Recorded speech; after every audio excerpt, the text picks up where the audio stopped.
台風には小型と中型がない。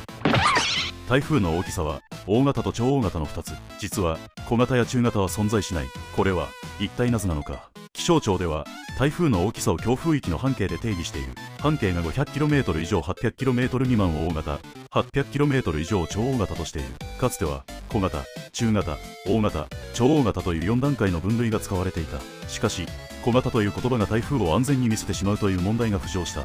実際には規模が小さくても猛烈な勢力を持つ台風は多い。小さいから大丈夫と油断した人が被害に遭う事例が何度も起きたのだ。そこで気象庁は2000年に分類を見直し、大型と超大型のみを残した。つまり油断させないためという配慮から小型と中型は廃止されたのである。